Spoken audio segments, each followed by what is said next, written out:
Hi there, you're listening to Unnatural Selection, a show about politics and the news that is occasionally comedic.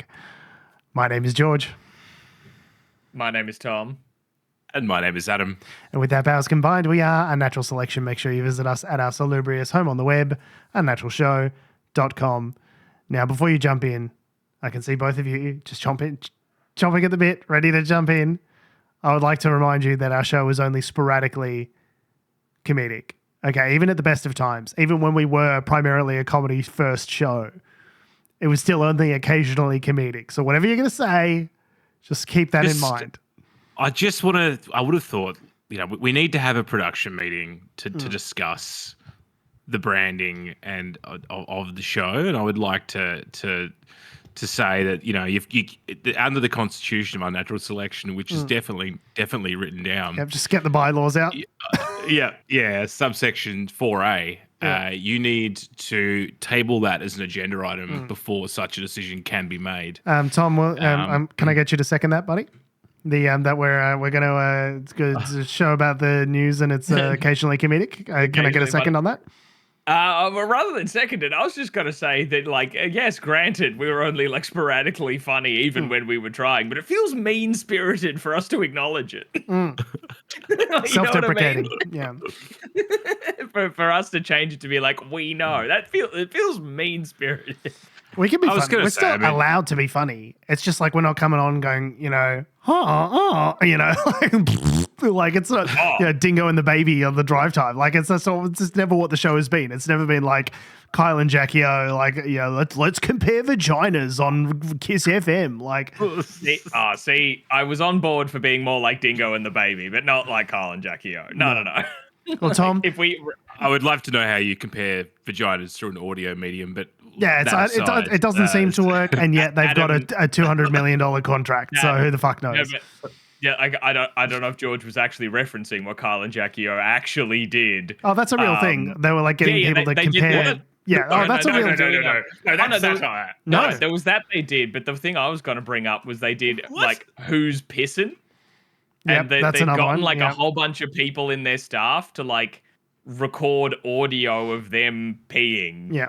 And then they would play it for they played it for Kyle and Jackie O to be who on your staff is pissing and saying things like whose flaps did that or whatever. Yeah, and you're what the fuck? It is a garbage show for garbage people. They get on the air, these two morons, and they've got nothing to talk about for 3 hours. And so they just fill it with the dumbest shit you can possibly imagine. And they've got producers that are teeing up those segments. They've got whiteboards. There's a whole there's mind maps. Yeah, they've got a whole Miro board going. They're drawing lines between them, Charlie Day Bird Law. It's a whole production. It's worth $200 million for the next 10 years, and apparently this is what Australia wants. I don't know what to tell you. This is it. Yeah, no, that was a real thing where they live streamed it as well, where you could see the behinds of the women as they took off their underwear. So you're seeing butts, and they're getting people to compare vaginas. It's so dumb. It's Adam's I can't brain melting in real time. Adam, they're number one in New South Wales. They're number one. They are fucking crushing it right now. Yep, I wasn't aware about the flashing them story, but well, there you go. But the who's pissing I think about a lot, and just how insane it is, and it's kind of funny, but also absolutely moronic. It's the worst. I was going to say that maybe with the content that we've got this week, we can really just notch up that comedy ratio. And no, it's all terrible. It's that's not going to happen. No. Maybe we'll be we're the other side of the coin. If they're going who what was it? Whose vagina is best? I don't know if it was if one was passing a judgment on the quality of said vagina, or to whom does which vagina belong. I'm not sure exactly what the content of the Media Watch did a thing about it, and I was just sitting there, and the Media Watch guy was going I know it's fucked, right? He's going, I know it's fucking cooked, isn't it? Basically, no, this is the new guy, and he was saying the new guy. I'm saying I have to apologize for showing you this. lives, basically. But I can't talk about the story without showing you the dumb content that they're doing. Like, it's literally apologizing to the what he must assume are over 65 ABC viewers that are actually watching Media Watch. I love it. It's like, yes, I'm sorry that we have to talk about this, but there's been no other journalistic fuck-ups this week, and and this is the best we've got. This is the most important one. Well, yeah, when they got a $200 million contract, I suppose it increases the salience of their fuckery. So anyway, we're not here to talk about Kyle and Jackie O. We're here to talk about the slide to autocracy. I told you, this is the show about deeply upsetting things, occasionally punctuated by comedy. At no point was this a comedy show, okay? So cars were... Okay, so where do we want to start with the ICE raids in Los Angeles? We'll start with the raids, we'll go to the protests. We talked about it we touched on it last week. Yeah, it was like day 3 of the riot, I think, was sort of where we were at last week with, ICE, the part of the Department of Homeland Security that handles like immigration and customs enforcement. Had been raiding buildings across Los Angeles to be just rounding up foreigners to take off to their gulags, and Los Angeles was not having it. Is where we got to. So they were conducting a bunch of these sort of warrantless raids. So ICE technically has the authority to like scoop anyone up, and if they are an illegal immigrant, then begin deportation proceedings. The whole use of the phrase illegal immigrant is kind of like slightly problematic. That's why you'll hear a lot of American commentators say things like undocumented. People who, are not, sort of authorized under a visa to be in the United States. They don't have documents, therefore undocumented. But they do have sort of broad authority to scoop up people who are undocumented under the auspices that coming into the country without a visa is an illegal act. Therefore, if you are here without documentation, you are therefore an illegal alien. So that's kind of the justification for it. So it's kind of like a little bit circular, the logic there. But so they're scooping people up sort of without warrants and then beginning deportation proceedings against them. And they're not the kind of like criminals. And, the New York Times, the Daily, did a big report on this week where it goes, a lot of the people that they're actually deporting are just like people. They're just like scooping people up outside of fucking Home Depots and, the kind of, not people who are not criminals, not, sort of gang members, not, they're literally, there was a story about some woman from some rural county in, was it Minnesota or Tennessee or some shit splat nowhere place, where they're like, oh, but like, this lady is nice. We like her. She's been part of the community for 30 years. Like, we didn't think you were going to take her. We just thought you were going to take all the immigrants that we hate. And it turns out, they're just going to arrest anyone and everyone that they come across. And that's what's been happening in LA and Illinois. And they've been disproportionately, there was a great analysis from Axios, which talked about how the Trump administration and ICE border enforcement are specifically targeting blue states to cause a reaction, one would have to assume. So states like California, New York, and Illinois, who are all reliably progressive, Democrat voting states, are being disproportionately targeted by ICE. And you could say those are large population centers, so they're just trying to go where the low-hanging fruit is, maybe. I thought California has something like, what I read at least 1.8 million. It was like 22% of the foreign-born US population or something is in California. A lot of LA is a massive city, heaps of people there. It's close to the border, and I think the fact that it's reliably Democratic is also an advantage from the Trump administration's perspective, because they're like, great, we get to stick it to the libs. Yeah, exactly. Yeah. And predictably, like season 2, episode 8 of Andor, they've decided to spark a series of, demonstrations that will likely turn, against them, against the administration, which will then empower the administration to call in the stormtroopers, National Guard, and put down the rebellion / uprising in the most violent, unnecessary way possible in order to, to cause exactly the kind of division that they purport to be against. So it's bad. So they actually, so what was interesting, the National Guard, they deployed pretty quickly, which under some very dicey sort of legalistic circumstances, legalistic sort of rationale. I mean, apparently it is sort of legal somewhat. So typically, it's been done before. The president can deploy the National Guard if he fucking wants. To be clear, he doesn't need anyone's approval in that sense, but normally it's been done with like the governor of the state's approval. Also request, kind of like, being like, I think we need the National Guard to help us out, and the president allows it. Whilst there were instances where presidents have done it without seeking the approval of the governor, but this was a sort of time where the governor was actively saying, we don't need or want the National Guard involved here, and the president did it anyway. Yeah, Gavin Newsom was very, very effusive about not wanting the National Guard being called, because the National Guard is this, as you guys mentioned on the show last week, it's a weird sort of hybrid between state and federal government. The federal government does have the authority to call it in over the governor's wishes, but like that hasn't been done for like 60 years or something. And it was like for the civil rights movement where they were like integrating areas that didn't want to be integrated in the Deep South, and then the president had to say like, no, like the Supreme Court said you have to, so we're going to call in the National Guard whether you guys like it or not, in order to make sure that schools are integrated and all this sort of stuff, right? They have also deployed active duty Marines, so not just that's crazy to me. That's like next level. Not just National Guard, which are part-time soldiers basically, but professional Marines, which allegedly are there to help federal agents do their work. So the concept being is they're there to protect ICE agents, I guess. Yeah, they're backing up ICE. Which is why... And they have the powers to detain. Which is why you've got now I'm going to be the fucking fifth guy in your fucking newsfeed this week saying Posse comitatus.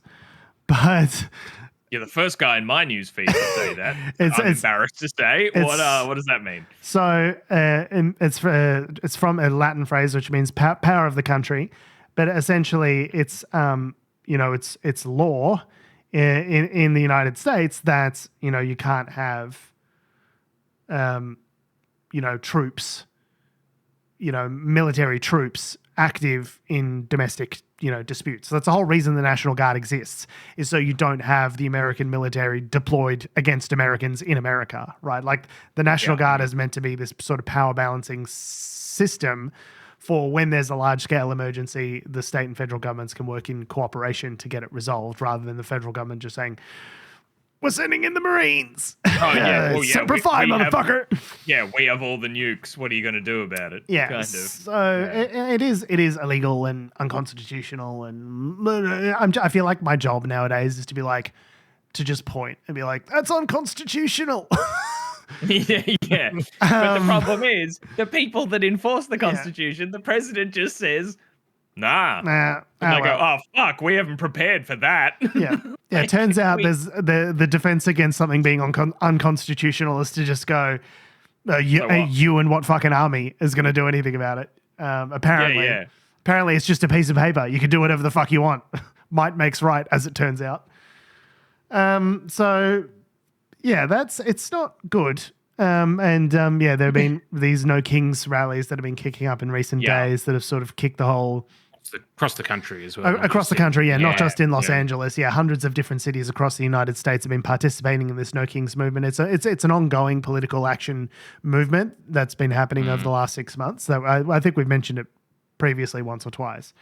But yeah, obviously coinciding with this big military parade that Trump's putting on. It's the 250th anniversary of the American military. It's also Trump's 79th birthday. 111th birthday.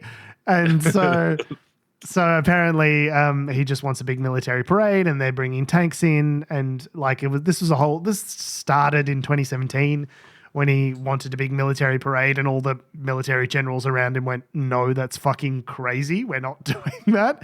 And apparently he got rid of all those guys. And so now there's no one around him saying, that's fucking crazy. Of course, we're not going to roll tanks out on the streets of Washington, D.C. because A, that's going to destroy the streets of Washington, D.C., but also B, like we're not going to do that because we're not some 2-bit fucking autocracy that needs to show off how big and long and phallic their fucking missiles are, like a bunch of teenage boys. Like, we're the American United States fucking military. We don't need to do that. You fucking gormless the cunt. French do it. Yeah. The French are free and they do military parades. The fucking French do it. Yeah. Oh, well, if the French British do it. If we did everything the French did, we'd be having menage a trois with our fucking high school teachers, just like the president getting slapped by his high school teacher wife.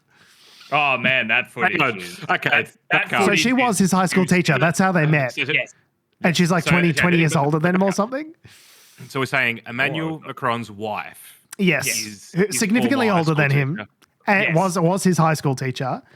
Later on became his wife, unrelated. Yeah. Macron and his wife met when she was his teacher. Yeah, it's cool, just super cool and French. He was a minor. Yeah, super cool. And recently there was footage of them emerging from a plane and her slapping the shit out of him on camera, which is just She And he was like, him. and he turns And he's around, like, he waves, "Hi." and then walks back into the plane. Well, yeah, Hi, guys. it's one of those. Yeah, she slapped him, and then he turned. And he's like, "People are watching." Oh no! He's like, hey.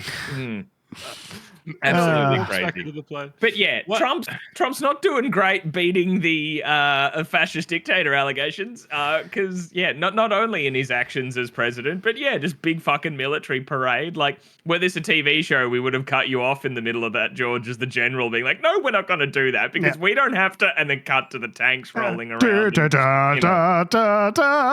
Tanks rolling across Pennsylvania Boulevard. Yeah, so apparently they're putting down like special platforms that the tanks can roll along so it doesn't damage the streets too much, and they've like approved money to like fix the streets of DC, knowing that a certain amount of damage is going to be caused, and like it's just the whole thing is just so insane, fucking ridiculous. Like, I hadn't even thought of that, like the kind of damage that tank treads would just do to regular suburban streets. Through. Yeah, because these are heavy vehicles. Is not light. Yeah, they're like 50 tons or something. Yeah. So another interesting sort of just, I don't know what the word is, but like irony, comparison, whatever you want to call it. So like day 3 or 4 of the riots prior to the Marines getting called in. And well, you say riots, Trump. But yeah, I mean they were for the most part peaceful protests with some small areas of activity. Now it's getting a bit more rioty. Yeah. It's always funny. They say this protest turned violent, and they seem to leave off the little bit at the end of when the cops and soldiers start shooting or beating the shit out of people. Yeah, when the fucking cops started shooting journalists, that's probably when it turned violent. Yeah. It was an ABC reporter today. So it's North American correspondent Lauren Day. So she was reporting today from one of the protest sites in LA, and she said it was peaceful all morning, and then all of a sudden explosions just started going off, like flashbangs and tear gas and pepper spray. Yep. Apparently someone punched a horse, and then that just kicked everything off. So like, oh well, one guy out of the crowd of 1,000 people punched the horse, so therefore you're all you're all criminals. Yeah, it's literally let's deploy like weapons that they don't let them even use in war zones. I heard. No, tear gas, like the use of tear gas is something. So, I mean, it's technically a chemical weapon, right? Weapon. There are some legal. So they used to call those interventions non-lethal, right? Rubber bullets, tear gas. Now they've been in the against a slew of a couple of different civil actions. They're now being called less lethal because these things can and often do kill people, right? And in the case of that Channel 9 reporter who was shot with a rubber bullet in the back of the leg, she was lucky that she was just shot in the back of the leg, but if she was shot in the back of the head, you could easily see something like that killing someone, and we do, and we have seen that. The fact, I don't know if you guys saw the footage of that. It's pointless kind of playing it on the show. But he like turns to her and he's like, she's doing a live cross, right? Yeah. Now, this is finally, I never thought I'd have opportunity to use this word, but there's a line of cops standing perpendicular to the line of journalists. Okay, so it's a big L shape. You've got a line of journalists in here in front of the camera, and then you've got a line of cops extending out away from them. And she's doing a live cross explaining what's happening during these protests. And the camera just happens to pan across, and in the corner of the footage, in the left-hand corner, you see a cop turn around. He's looking at the protests away from the journalist. He turns towards the journalist, i.e. towards the camera, lines her up and shoots her. And there's they described it initially as crossfire. I was like, bro, that wasn't crossfire. That was just fire. The journalist was standing there in a line of journalists with cameras, audio shit, obviously journalists. The cop just turns around and goes, oh, wouldn't it be funny if I just fucking nailed this journalist? Turns around and shoots her in the leg. And it's like... It's just a slip of the trigger. Oh, it's a whoopsie daisy. They're just itching to use these toys that they've got. Yeah, it's so funny that the Trump administration refers to these people as, to the protesters as thugs, which is obviously a very racially coded term in the United States. Thugs, lots of thugs, divisive, dark-looking thugs. And yet, the real thugs, as it happens, they're giving guns to. Yeah, believe it or not, are the guys in fucking dressed up like fucking stormtroopers who are shooting journalists for the fucking lols. Like it's just it's you just arm disgusting. them to the teeth, and they're keen to use it, which is just not how this should work. And they don't even call them guns. I thought even the things that shoot the rubber bullets, they've got some other, like the less lethal. It's not a gun. It's not a gun. It's a nug. It's a launcher or something. It's like because they look like paintball rifles. Yeah, little funty, funty shoot, a little bang bang stick. They're basically paintball guns, but What I was going to say, the thing that I found kind of funny was that it was the fourth day or something after our last show, Trump, the middle of these riots, protests are happening, and Trump goes and sees a production of Les Miserables. Yeah, which is all about the French Revolution, right? Revolution. People rising up against completely lost on him. He was both booed and cheered at the show. But could you imagine him where they're going, do you hear the people singing the songs of angry men? It is the music of a people who will not be slaves again. And Trump is going, that's very interesting. That's a great point. They're definitely the good guys. Art's working. I'm going to change my entire modus operandi. Yeah, he's literally looking at fucking Javert and going, that's the good guy. That's the good guy right there. What a great guy. That's the thing. There's a clip. Oh, fuck. I should have brought it so we're going to line it up. But he was asked after the show, he spoke to journalists, I guess. And they were like, oh, so, did you enjoy the show? Like, who do you feel for more in this story? Like, the guy who's the good guy or the guy who's obviously the fucking Law and Order hard on? Yeah, do you feel that who do you feel for more, like Valjean or Javert? And he was like, oh, I don't know really. Like, it's I can't pick.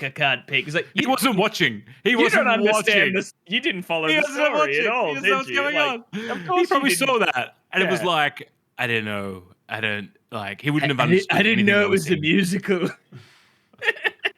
I also saw some drag queens attended that performance, which was pretty cool. Like they just rocked up in full drag and they sat I think a few rows in front of him or something. It was like, we're just here. Like they weren't causing any major ruckus, nothing that I think would warrant anyone taking any action. It's just like, no, we're just going to be here just to bother him. Which is great. Excellent. I love that kind of petty form of protest. Just existing. Yeah. But he clearly did not understand Les Mis and realized that maybe, these students rising up that you see in the show, any parallels to maybe what's happening, Donnie? We just got him John. John's his middle name. After that, they went and saw Alex Garland's Civil War again. No sort of links. Really to enjoyed it. It's I don't know who was right. Just asking questions. Man, that Nick Offerman guy seemed like a great president. I don't know why they shot him in the head. 3-4 terms. See, these protests are continuing and probably will continue for some time. I don't see them dying down anytime soon. If anything, they might ramp up. So we'll see. I also just think it's crazy that the president, the administration are all sort of against these kinds of protests against their authority are happening when it's literally this is the exact scenario that the Second Amendment was written for, right? Like if these people were all armed to the teeth and coming to overthrow the government, It's exactly what the Second Amendment was for, right? That you're all allowed to be armed to fight against tyranny. Well, which is what's happening. So there's like, definitely right? Well, the NRA's like yeah, it's exactly like we this whole forgot thing again. A whole bunch of people rising up, like fucking the fucking goose stepping ICE dudes are turning up and raiding houses and carting people off like secret police style, and people are not having it and marching together in an organized fashion. It's like, yeah, this is, if they had guns, that's exactly what the Second Amendment means. So it was what they intended it to mean. The text is, a well-regulated militia, being necessary to the security of a free state, the right of the people to keep and bear arms shall not be infringed. Now, if you're looking at that in the context of 1791, I'd say it's much more about Brits than it is about overthrowing the tyranny of your own government necessarily. So I think the modern interpretation of this should be, you can use guns, but only on British people. Yeah, I mean, the Homer Simpson defense. When Homer Simpson gets a gun and Marge isn't happy about it, he says, Marge, without this gun, the King of England could just walk in here and start ordering you around. Yeah, that's key. Yeah. These chubby little fingers. It's because King Charles is like... Oh, sorry. I thought you were talking about Homer Simpson's chubby fingers. Yeah. King Charles would just start pointing at you with his pudding hands. It's just like... He's not well. No, well, he had cancer. So. Yeah. Unrelated to the weird, like, red, like, Frankfurt fingers. I feel like the Frankfurt fingers were pre-existing. I think that's a blood pressure thing. Yeah. Lots of plane travel and wine. Yeah. King's disease. So, yeah, I mean, it's not good. I don't know if you guys saw the clip of the governor. So I will play just a short section of this from. Here I was about to transition to the next story. No, fuck your transition, Malaka. Let me do this. So, to be fair, I was keen to hear how Adam was just going to pivot this into like another terrible tragedy. How are you going to pivot this? So there was basically a clip of Gavin. I had it, and then now it's gone. Gavin Newsom. Basically saying, like, fucking come at me to Donald Trump. You know, they've been talking about, again, the idea that, we're talking about administration officials threatening to arrest the governor of a sitting state. It's just crazy town. And so here's Gavin Newsom, sort of clapping back at Trump a little bit, getting a bit cocky. Hey, stop getting so penisy there, kid. It was clearly sort of signaling his intention to run for president next time around by being a big boy and standing up to Trump. So here we go. We've got Gavin Newsom, governor of California. Causing mischief and mayhem. What's your message to those people who are out there tonight? Not the peaceful protesters that are out there protesting for the rights of immigrants, but for the people that are doing damage to buildings, to law enforcement out there. Well, they're doing more than damage to buildings and to property. They're potentially damaging the very foundation of our, republic. The democracy is in the balance. I mean, you're seeing these authoritarian tendencies now are being acted out by this administration, and we're case in point as it relates to nationalizing, federalizing the National Guard, threatening now to put in Marines. So I hope these people would pause and just consider. Now, some of them, they want that kind of chaos. Some ways, they're adjacent to where Donald Trump is. But the peaceful protesters, we want to keep them safe. We want them to exercise their fundamental rights. We want to keep those that are enforcing the laws in a respectful and responsible way also safe. But Donald Trump needs to pull back. He needs to stand down. Donald Trump is inflaming these conditions. This is Donald Trump's problem right now, and if he can't solve it, we will. Damn. Yeah, so clearly Gavin got his big boy pants on, and after he realized that his podcast with Steve Bannon was making people coddling cupping the balls of the far right extremists wasn't working. He decided that standing up to them might. So there's been a lot of focus grouping on this sort of stuff, which is kind of the thing that people make fun of Democrats for, is they're like stick their finger to the wind and just kind of go, oh, is it like popular to stand up against authoritarians, rather than just thinking like, hey, what do I believe in, and then stand up for that. It's just a lot of like kind of like putting fingers to the wind and sort of looking at polling and focus groups in order to figure out what it is they think about an issue, which is why everyone hates Democrats. But it does seem as though he's finally read the tea leaves correctly and gone, yeah, actually, maybe it's best not to just fucking play ball with autocrats. The best move is to stand up to them. So we'll see if anything actually materializes out of that, because, they've been threatening each other. Trump officials threatened to arrest Gavin Newsom, and he's basically... There was a senator that got senator interrupted at the Noam... Christy Noam, yeah. So that's another thing. So Senator Alex Padilla, said, "Hey, I'm a senator. I've got questions for Christy Noam," and they were just like, just like tackled him to the ground basically and arrested him. FBI just dragged him out. Yeah, and they were Crazy. like, anyway, so we arrested him, but I don't think they laid any charges. And then Christy Noam came out afterwards, like swanning around with her protective detail around her. She just loves the aesthetic of fascism. I've noticed she's just like chilling out with her water bottle while she's like surrounded by like 50 armed to the teeth dudes, and then she's saying like, oh yeah, well yeah, we had a good chat, me and him afterwards, but like he should know better than to like be an unidentified man like lunging at someone like me. And it's like, I like, there's footage of it. He absolutely was not fucking lunging. The first words out of his mouth were, I'm Senator Alex Padilla. I have a question for Christy Noam. And then his next words were, Yeah. That really freaked me out, because I was like, to see a sitting US senator identify himself, try and get a question out, and then get tackled and thrown on the ground and arrested.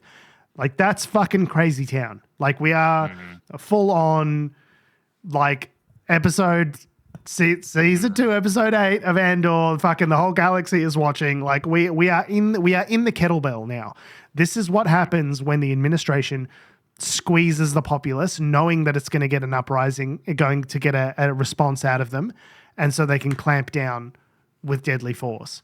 And it really does feel like the administration is trying to position, either trying to position themselves to institute martial law on some kind of like takeover of the states, democratic states on the state level, or they're just kind of like testing the waters to see how it goes and go, okay, this is what here are some learnings from our recent attempted fascist takeover of California. Here's what we can learn and then apply to other states for when we go for the real thing. Like, that's what it seems like. There'll be a PowerPoint. 100%. Some morning tea after the PowerPoint. Yeah, just refreshments will be served. Sorry, Goebbels, you're on mute. You gotta press the thing. Sorry, Himmler, I can never figure out these bloody Zoom meetings. Anyway, what were we saying about crushing the state? It is like, and that PowerPoint's gonna have way too many slides and too much text as well. Yeah. Never enough. A few flowcharts that don't quite too make many sense. flowcharts. Too much stuff happening. Slim it down. Yeah. Really focus on what you're trying to communicate. And star wipe, and we're out. Speaking of being focused, Israel is very focused on probably overthrowing the Iranian regime at this point.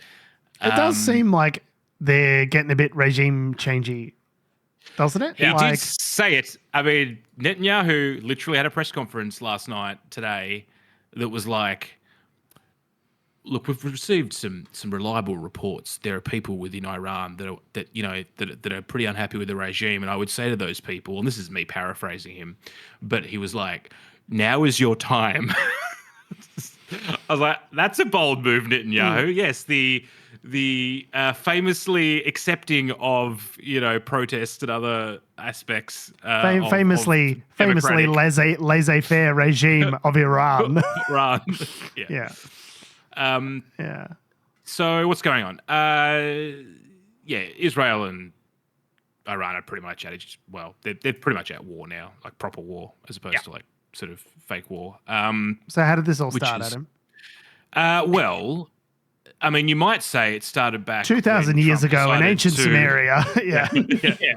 You might want to say it started when Trump ripped up the Iran nuclear deal, potentially. But look, there's been several threads that have led to this point. But the main trigger point, it would seem, was the fact that I'm going to get the acronym wrong, the International Atomic Energy Agency issued a report the other day saying that Iran was not adhering to its obligations of a peaceful nuclear program. There are reliable reports that it's increasing its enrichment of fissile material, which can be used for a nuclear bomb. To be clear, you don't necessarily need that enrichment for quote-unquote peaceful purposes. If you're enriching to that level, you are doing it only for one thing, and that is to make a nuclear weapon. So when we talk about enrichment, we're talking about the process of think of it like distilling nuclear material to have nuclear material for civil energy purposes. It doesn't need to be that distilled. In order to create a nuclear warhead, it needs to be incredibly distilled, right? So the only purpose that you would have of enriching the material, as you say, would be to presumably to create some sort of weapon. Now, as to how the International Atomic Energy Agency knows that, I mean, I guess they send inspectors out. I'm not sure what evidence that report's based on. I'm assuming there's good evidence. It's the UN, so you've got to assume it's legit. Yeah. And I would also assume that Israel have known this for a while because they've launched what they're calling Operation Rising Lion, and that is basically a series of raids on Iran. They're such fucking drama queens. I know, they are. Rising Lion, shut the fuck up. It's also not that... Is it meant to be a scary name? Is it meant to be an inspiring name? It's like Rising Phoenix or something. That's the kind of name I'd use for a laser tag LARP. That's what I mean. You get an adjective and then you put an animal next to it. That's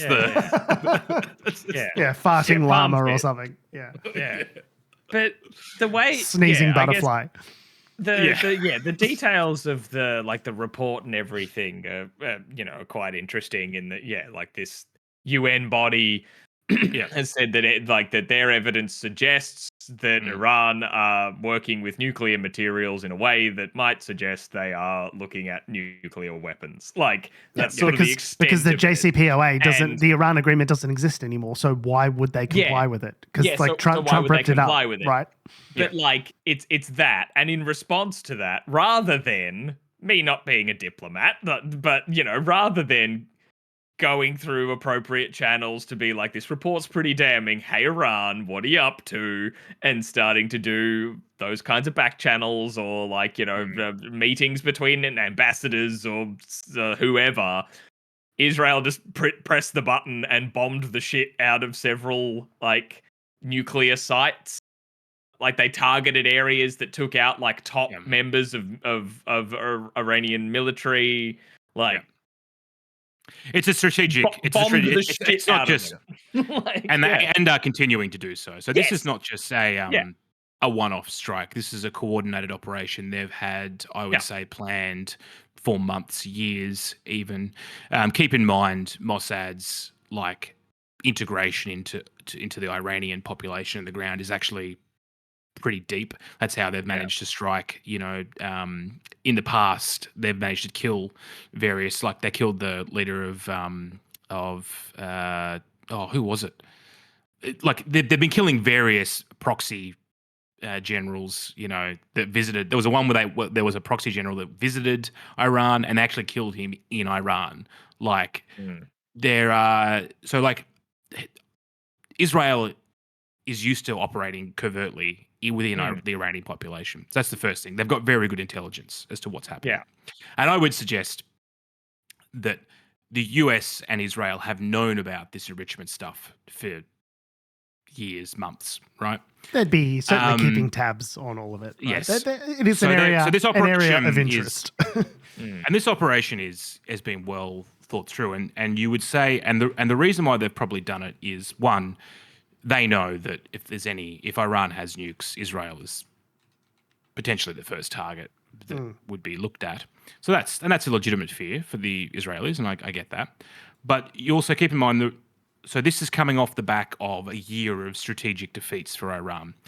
The Houthis have been sort of neutered a bit in my brain just stopped Yemen. working in Yemen. They're still shooting out rockets, but not to the same extent. They've got less ammunition, I would suggest. Hezbollah's been basically neutralized. Hamas has pretty much been defeated. And Syria has now flipped to a Turkish-aligned regime.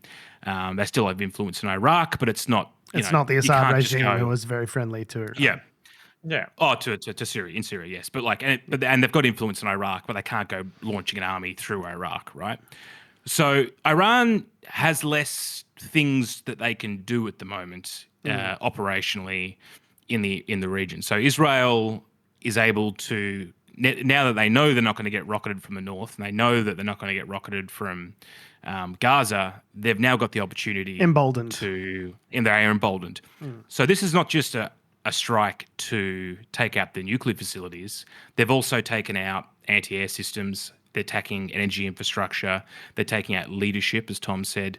This is a coordinated strike to not only take out the nuclear side of things, but also to reduce the ability of Iran to respond. Now, Iran has, over the last 3 to 4 days, there have been several Israeli strikes, and each time there's been a strike, Iran has responded with a couple of hundred either drones or ballistic missiles. Now, most of these have been taken out by Israel's Iron Dome, which is their anti-air system. Yeah, their souped up anti-air system from the Americans, right? Which is pretty good, right? Like it stops most of the things coming through, but inevitably, if you shoot a couple of hundred projectiles at anything, it'll overwhelm defenses. The fact that it works as much as it does is frankly incredible. Yeah. Yeah.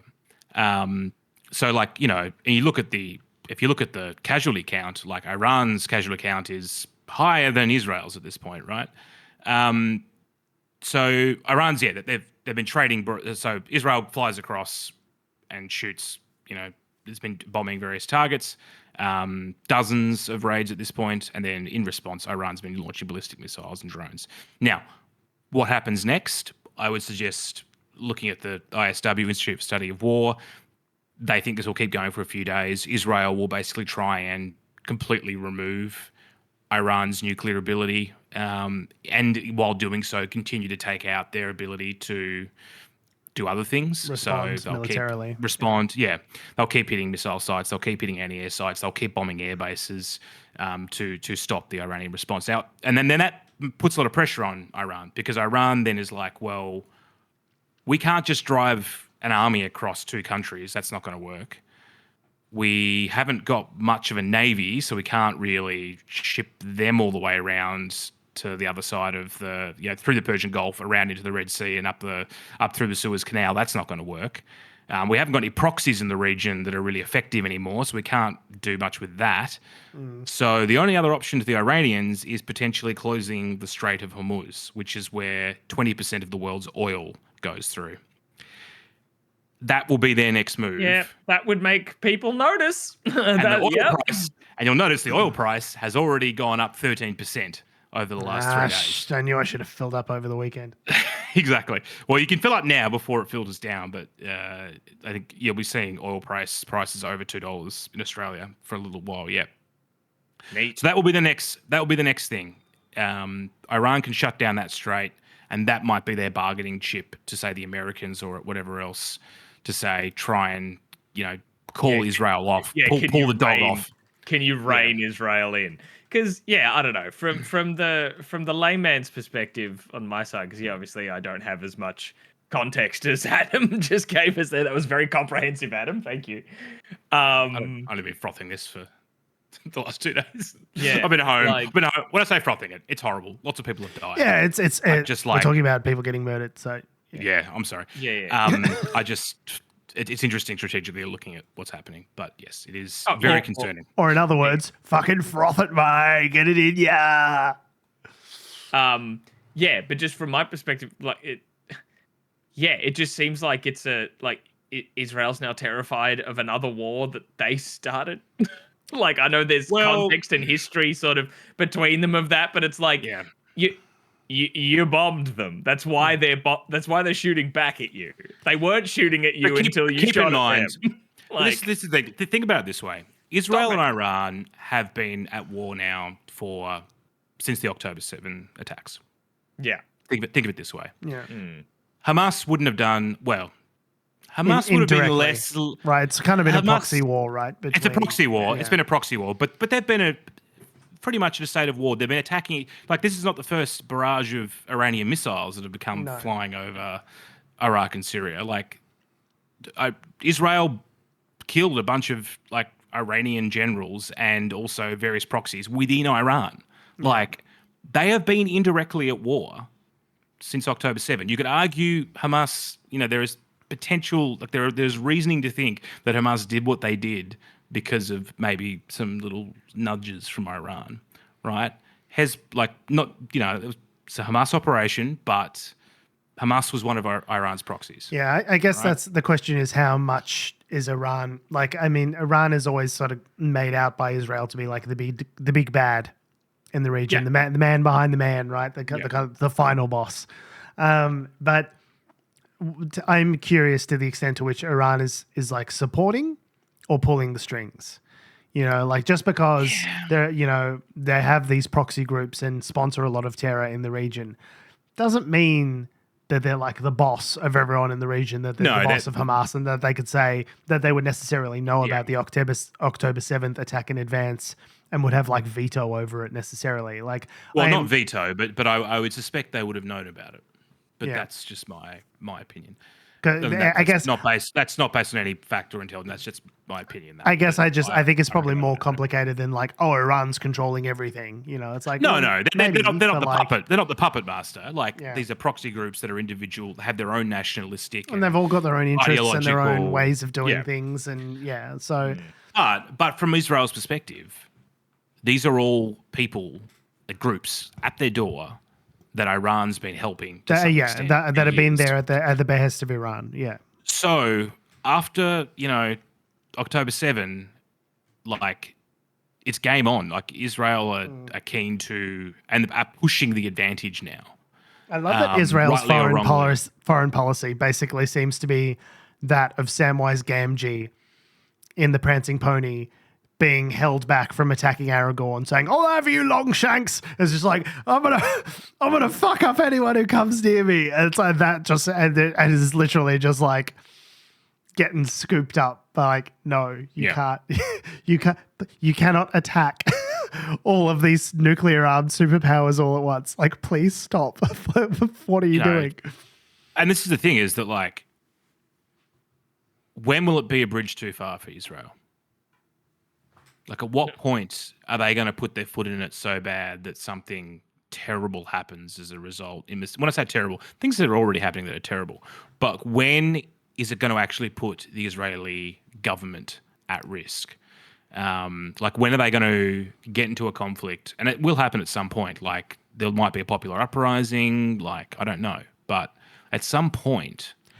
As long as they're getting backed by the Americans, I don't see. But economically, maybe there's an issue. Like, like, they can't just keep buying weapons forever. Like, they'll bankrupt themselves.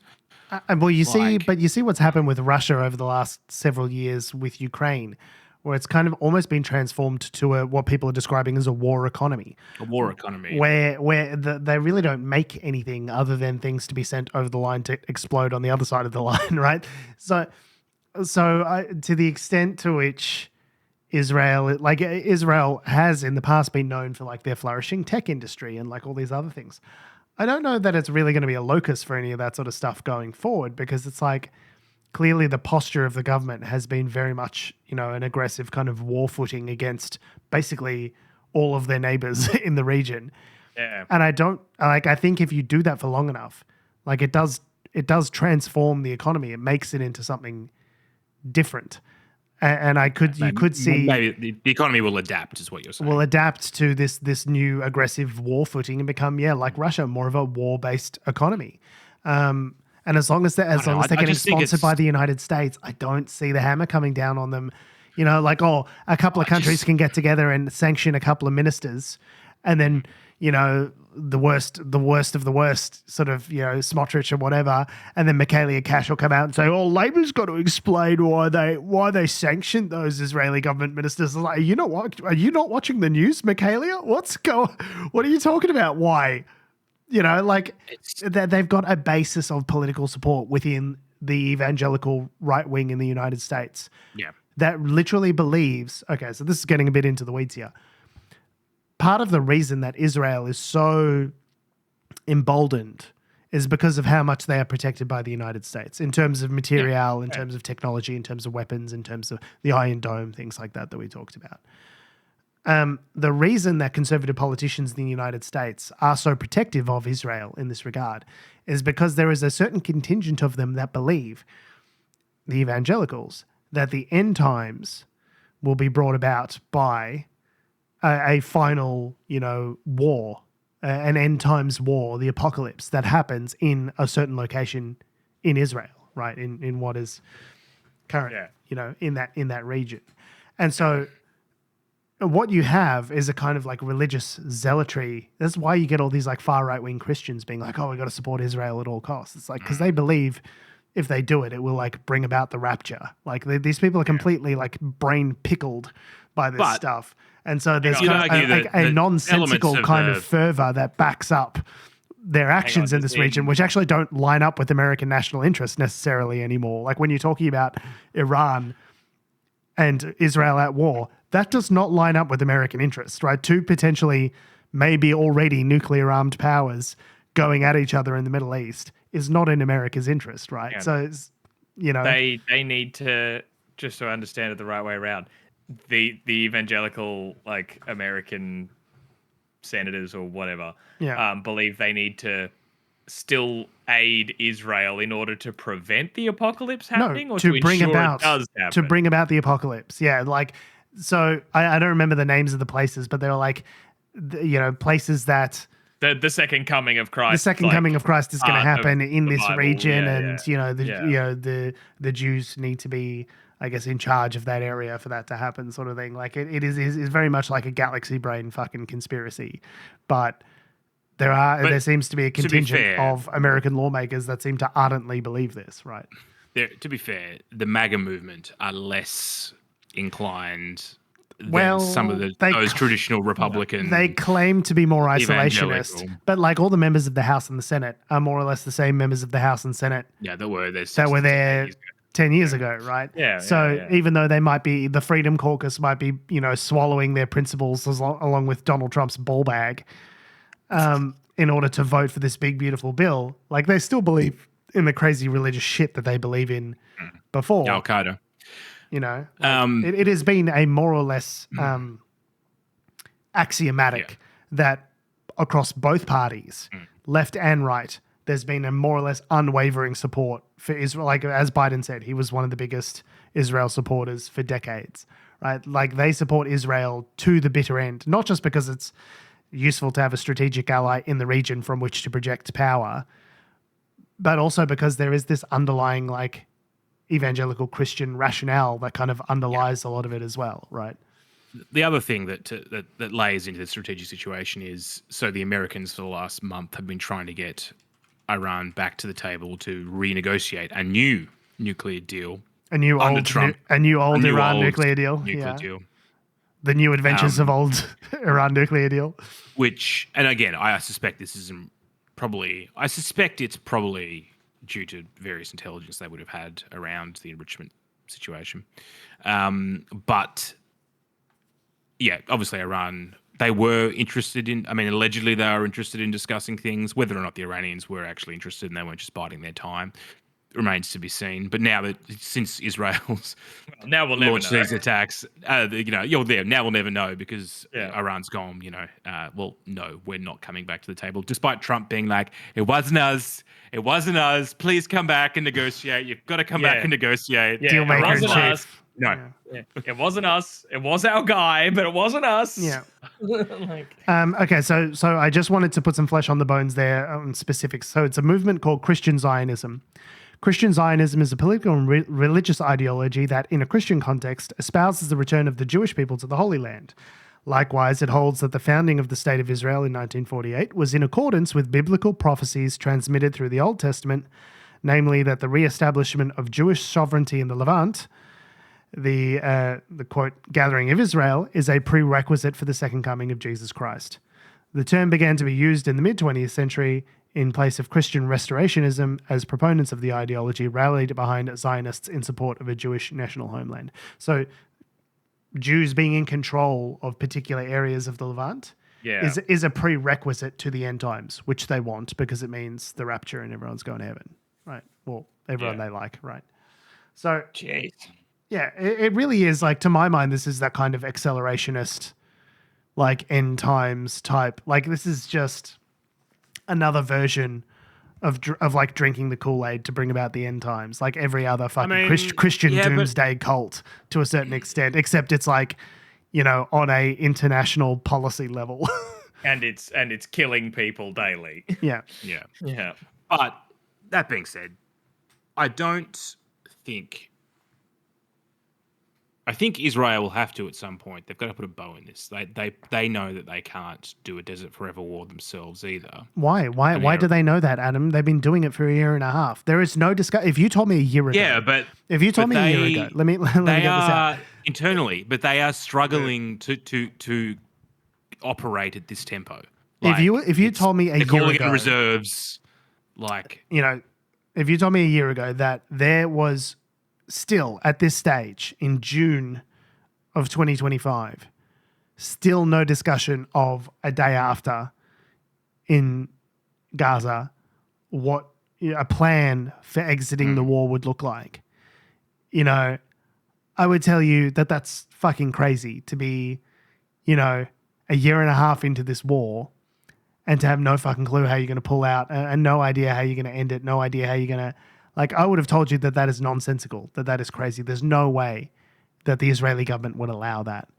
But they've done it, and they're continuing to do it. If anything, the rhetoric has ramped up in recent months with regard to some of their ministers, shall we say, genocidal aspirations. Gaza's one thing, which is a ground operation right across the border, and it's very easy to supply and maintain. My point being is I don't think Israel can maintain active air operations within Iran ongoing for months. I don't see that happening. But who knows? But I wouldn't have said that an operation in Gaza would go on for a year and a half without any end in sight either, and could go on for another, how long? 6 months, 12 months? Like, you know, like I think what we're acknowledging here is that there is a profound irrationality.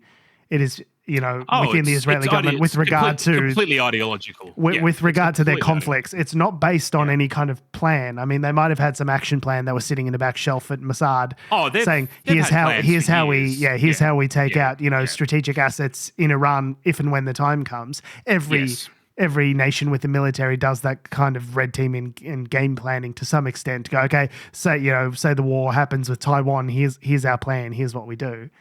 Yeah. But, you know, to say that there's some kind of like, what I'm saying is beyond that initial action plan, they haven't thought it out. They're just throwing fists. It's literally the drunk guy at the pub that's just throwing fists at anyone that'll come near him going, cunt, I'll fuck you up, cunt, fucking come at me, cunt. And they're just swinging at anyone around them. There's no plan. And if you had told me it's going to go for a year and a half, 2 years, 3 years, I would have said there's no way. But like, here we are at a year and a half and it's still going. So these are things that are effectively tactical operations, but without any grand strategy. Without strategy. It's just purely ideological. Unless the strategy is actually all of this is just tied to Iranian regime change, but I don't understand how the Israelis would affect that in and of themselves, because that's not it's the sloppiest attempt at regime change since the Bay of Pigs. Yeah. But yeah, no, I agree. There is a lot of things Israel are doing are just like in the long term. Like, you think 20 years down the track, like, what is your end state for the Middle East? That's what I mean. Like, there is no, like, you just created a bunch of people that hate you. Yeah. By bombing everyone. Yeah, that's what I mean. Like them. Yeah, like yes, there's all this context that I admit that I didn't know, sort of around like Israel and Iran. But before all this, but really in the shorter term, yeah, you struck them. So that's why this is now happening. Like, yes, that you can have reasons till the cows come home, but you went, we think you have nukes, so we're gonna blow you up first. Like, it's sounding like America and Iraq too.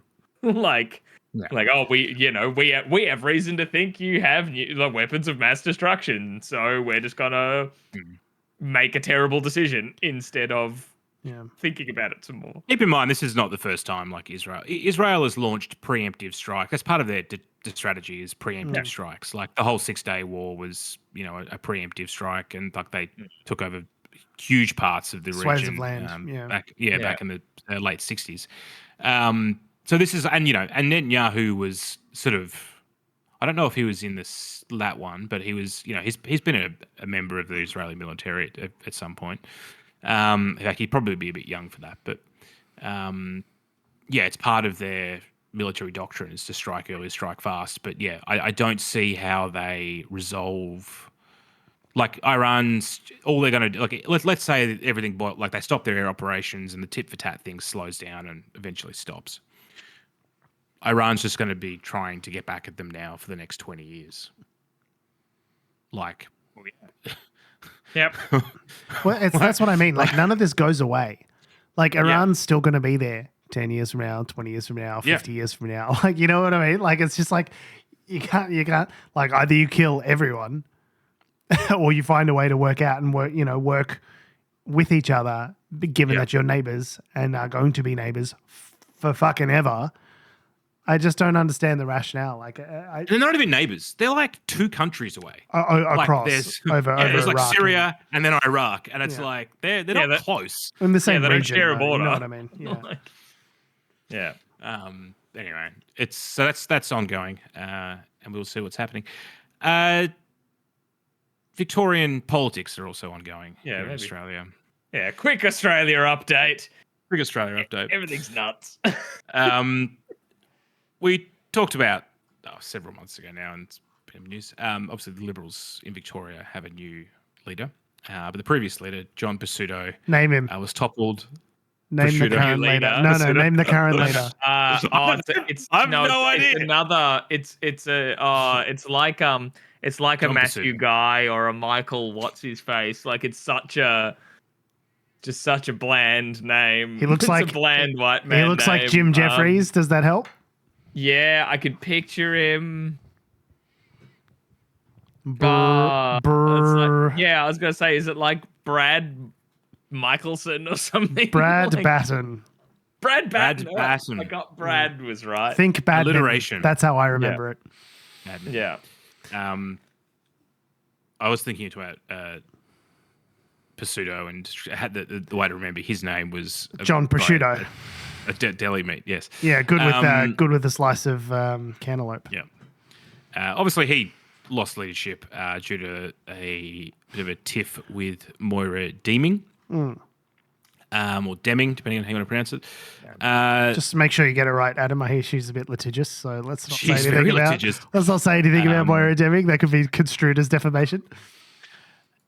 I don't want to go back into every single detail about this, but basically, she successfully sued Pesutto around defamation, and I think there was legal costs were $2.3 million.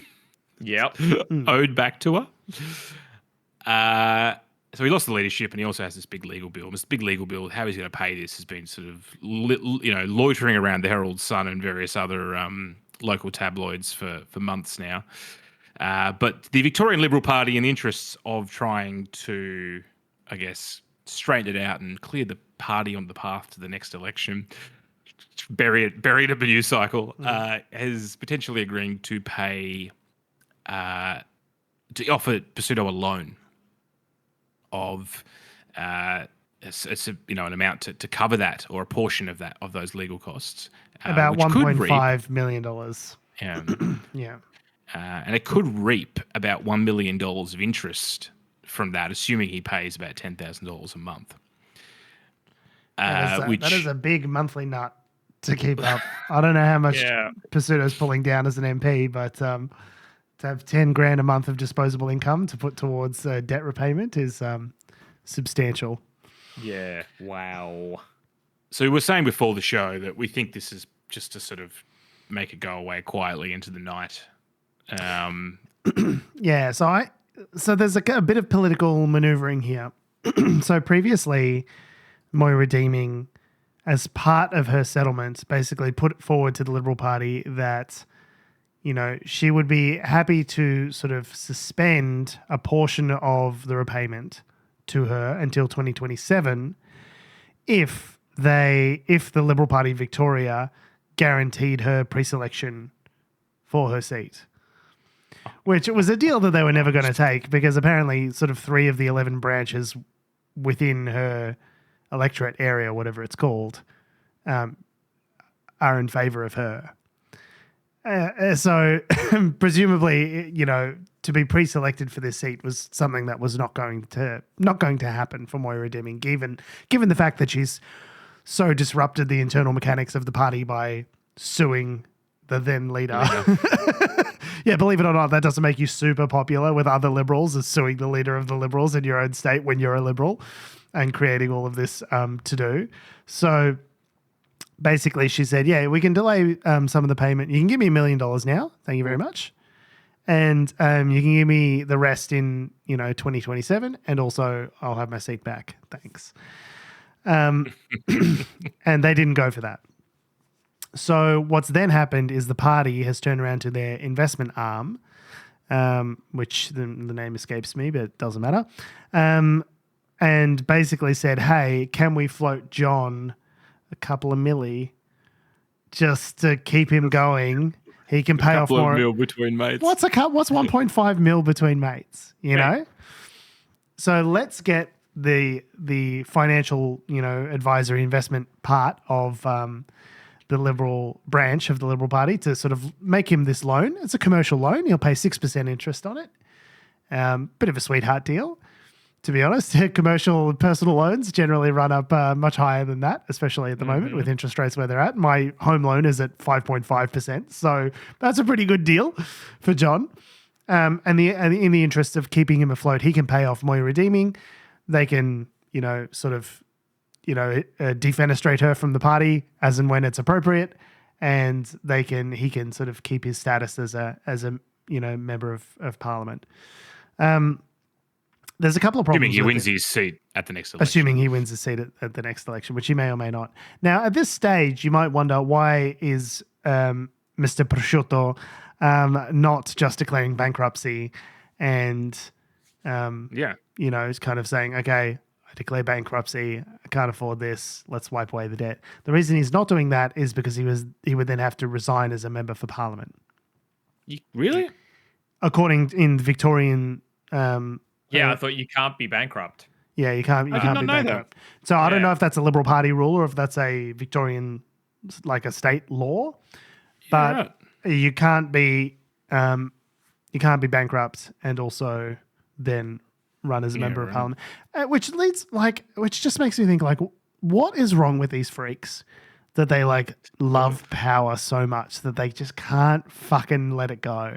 They're like, oh, I could become the next leader again one day and I could claw back. It's like, man, this job sucks. Why do you want this job? It seems like these people would do fucking anything to hang on to these fucking terrible jobs, including potentially ruining your family's financial future for the next 20 years or however long it takes for him to dig out of this debt. He doesn't have that long.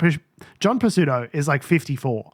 He only has a good, 15 years of working life left in order to recoup all this debt. And that's part of why he has to put up so much personal security, including his own superannuation, his own house. He's really betting the farm on this move in order to get this loan from the Liberal Party in order to pay off. And then Moira Deeming has the audacity to write an article saying, oh, the higher-ups in the party said that no party money was going to be used to bail out John Pesutto, and this is a violation for everything we stand for as Liberals. I was like, okay, well, you're not going to turn around and say he doesn't owe you the money, are you, Moira? Because you could just turn around and make all of this go away tomorrow if it was such an existential crisis for you and the party, Moira. She's like, oh, no, he still has to give me the money, but I need it to be his money. I want to make him hurt.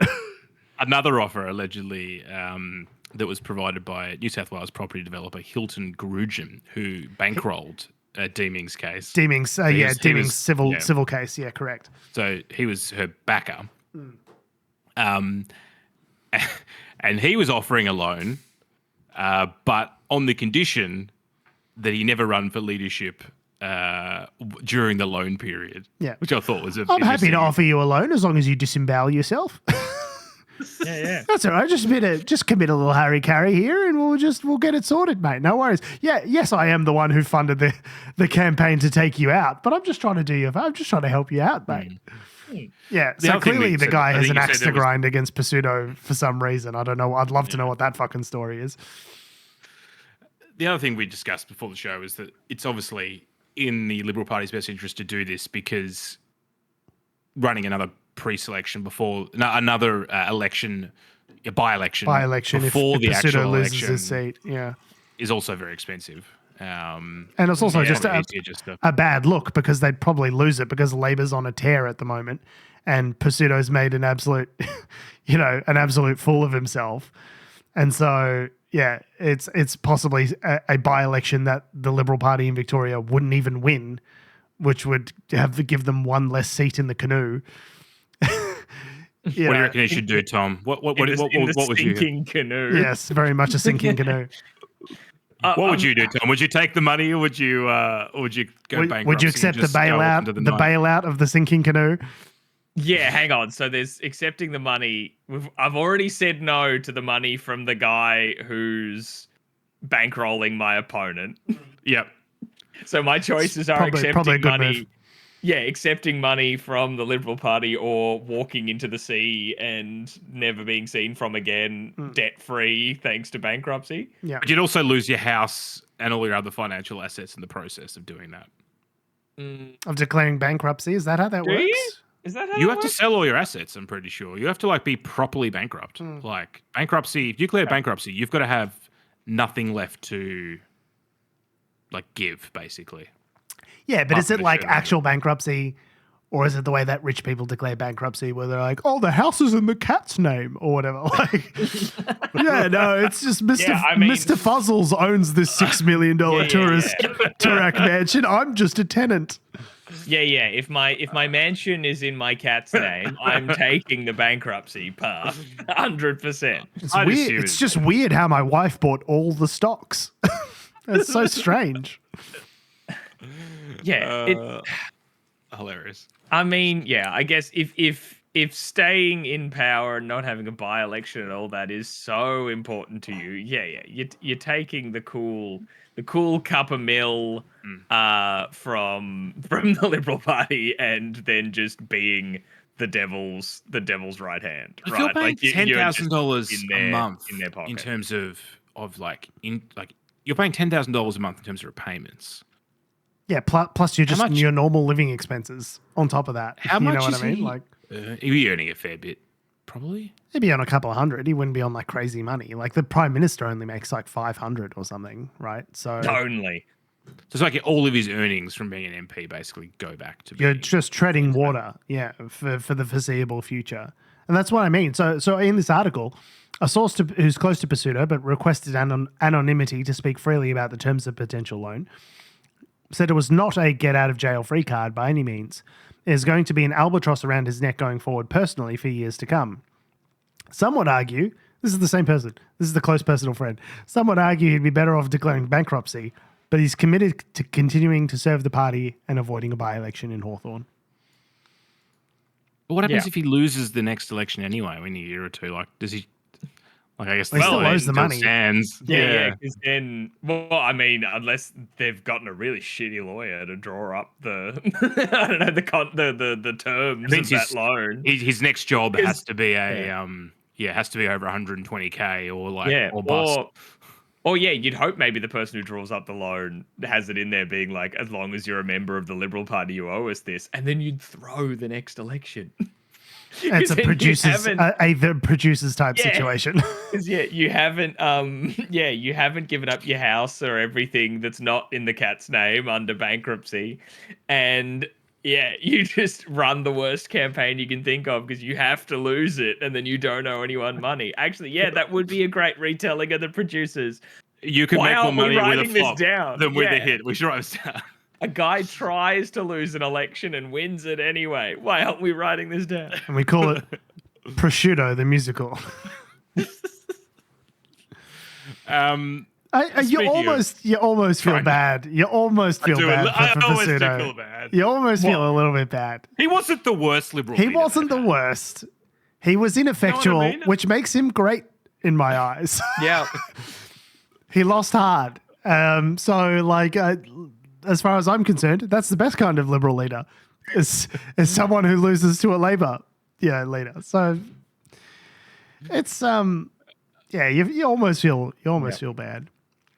Speaking of losing an election, we spoke about it last week that the Tasmanian constitutional crisis was set to resolve this week, and it did, and they are headed back to the polls. Yay! So I won't go into the full tirade about the Tasmanian political situation that got us here. You can listen to last week's episode if you want to listen to that. But the short thing is, Jeremy Rockliff gave the advice to the governor that it'd be very unlikely for another government to be formed under the current parliament, and therefore his advice was to call an election and dissolve parliament, which the governor took him up on. Despite the last election being in 2024. Yeah. And so they're off, they're racing, the campaign has started, and both Jeremy Rockliff and Dean Winter's the Labor leader, and Jeremy Rockliff is the Premier, the Liberal leader.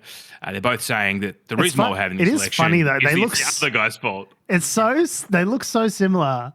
Jeremy Rockliff looks like Dean Winter if he's been like cryogenically frozen for 20 or 30 years. You know what I mean? Jeremy Rockliff kind of looks like Dean Winter's come back from the future to warn him to not do something. Yeah, to not to not tell him to go to a runoff not a runoff election, another election. Another election. A new election. They're fourth in 7 years and they're second in 16 months. That is a lot of elections. It's just democracy's just great. And for democracy fans everywhere, why wouldn't you want more democracy? more sausages. Yeah. The sausage industry is definitely going to benefit out of it. It's very cold in Tasmania at the moment, so a nice warm sausage on a cold winter's day goes down well. I just find it hilarious. They're both pointing at each other, going, "The reason why we're doing this is the other guys." I can't believe Jeremy Rockliff brought this situation around, and the other one's going, "Oh, I can't believe Dean Winter bloody brought this around. It's the last thing I wanted to be doing was campaigning in the middle of winter. Here's my hot sausage." Well, it's like we talked about last week that this was what brought this on? Well, Dean Winter put through a no confidence motion to Jeremy Rockliff. Oh, okay. But he did that because Jeremy Rockliff is doing X, Y, and Z. You're like, so they are pointing at each other and they're both right? A little bit, yeah. I mean, it's interesting. The one thing we didn't talk about last week was that the other thing Dean Winter sort of has been raising, one of the reasons for the no confidence motion was that the Liberals in their budget had said, we're going to sell off a bunch of state assets and they're trying to get themselves out of this debt situation. But the way to do it was through classic neoliberal, let's sell everything to make money back. What if we sold them the very earth that sits beneath our feet in order to improve the budget position? What if we literally sold the sky? They would if they could. Yeah. And then there's also the thing with the ferries. Obviously, the ferries have been a bit of a shit fight in terms of building the new ferries. So and the AFL team, Adam. The AFL team, and that's the key one, right? But yeah. So anyway, we're going to the polls, and it's been hilarious because all these former Liberal people that were in the last Parliament, and then changed to independent because they couldn't work with the government, whoever was the Premier at the time, Gutwin, I think. like the former attorney general's like, I'm going to come and run as an independent. And there's like former mayors being like, I'm going to run as an independent. So despite everyone going, we need to have a majority, like vote for a major party, we need to have a majority, everyone's going, why don't you vote for another independent? What can go wrong? Which is partly why we're here, because it's obviously set up as a two-party preferred system, but there's only 35 seats in the lower house in Tasmania, and there's not a whole lot of room to work with, for independents. It actually convolutes the system a fair bit. So, well, it's just presumably they're running as independents because there's a stink of the two major parties on them, and so they want to distance themselves. But you know, seeing as they've got good name ID in their own seat, they go, vote for me, a totally new kind of independent who's exactly the same guy you voted for last time. Yeah, you can't have a big ass crossbench in a 35 seat house. In a what's the word I'm looking for? What do they call those coaches? A bus. A big bus. No, but there's like there's a word. Mini bus. Not a mini bus, like when they hire a bus for a thing. A shuttle. Not a shuttle. Forget it. The moment's gone. Winnebago. We wasted it. We lost it. A caravan. I think you're thinking of a bus. No, like a charter bus. That's the word I was looking for. Right. Yeah, and that's good. I'm glad that we spent the 20 to 30 seconds really hashing out that joke, making sure that we just whipped it into shape. And that's why. And that's why it is a primarily news and politics show that has occasional, sporadic interspersions of comedy. Oh, that's why. You did it. Full circle. Mm-hmm. But apparently there were texts that was revealed this week. There were leaked text messages. That's the big scandal this week in Tasmanian politics. So someone leaked the Labor text messages where it came out that bloody Shane Warne. Bloody, what are you doing in your text messages, Shane Warne? Bloody, get out of here. Leaked text messages that show that it was, in fact, just a cynical ploy to remove the Liberals from government because Jeremy Rockliff is actually very popular. And he's too popular. That's why the no confidence motion succeeded, because they had too much confidence in him. That's the most galaxy brain shit I ever heard. Apparently it's in the text messages, and Rockliff's running around showing everyone the text messages from Labor. But anyway. Yeah. And that shows how popular he is.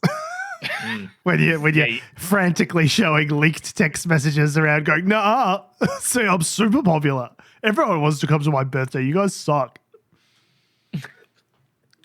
Anyway, my mum says I'm cool. We'll get to I don't know if they've set a date for the election. When's the actual date? July 19th. July 19th. And you will get, ladies and gentlemen, to witness without Anthony Graham this time. World exclusive coverage of the state Tasmanian election. Which has the wonders of the Hare Clark system, which is the most convoluted I've never way understood. Of votes. I never No one understood understands it, George. Yeah, I've never got system. it. Wow. I'm going to be in a Wikipedia rabbit hole tonight, aren't I? I don't get it. Like, you read the Wikipedia article, Tom, and you still don't get it. It's very confusing. So it's like a modified preferential voting system from when I last looked at this like 7 years ago. I remember reading something about it and just being like, I don't get it. And then closing my laptop and walking away. And that was the last I thought about the Hare Clark system. And then, like, even when Anthony Green was doing it, you'd see him counting the votes, and he'd just be like, yeah, I don't really understand what's happening here. Either. Fuck Christ. Can't wait till I retire. On that note, we have been, we are, and we always will be Unnatural Selection. Make sure you visit us at our salubrious home on the web, unnaturalshow.com. Make sure you follow us on all the bullshit social medias that have, do, or ever will exist at our handle at Unnatural Show. That's Facebook, Twitter, YouTube, Instagram, Threads, and mother flipping TikTok. Make sure you follow me on Instagram, Threads, TikTok, and Blue Sky at George Tsipos. Make sure you follow me on Substack at georgetsipos.substack.com. You can follow me on Threads at tom.heath. And you can follow me down to the Tasmanian seat of Clark, where I'll be... actually, it's probably a different seat because it's a state seat, but I'm going to re-enroll my local seat in Tassie, and I'm going to vote in that state election and I'm going to re-enroll back in Melbourne fraud. Voter fraud. That's voter fraud, Adam. Voter fraud. What? What? No. Oh, Yeah, no, that's a crime you just admitted to intending to do. I don't know if joking intention to commit voter fraud is an arrestable offence, but let's not find out. If this was America, I would be getting hauled off into a van right now. If this was America, we would have been hauled off a long time ago. Yeah, my name is Jorge, technically, so we'd all be in trouble. Yeah. Thanks for listening, guys. I love your faces. We'll see you next week.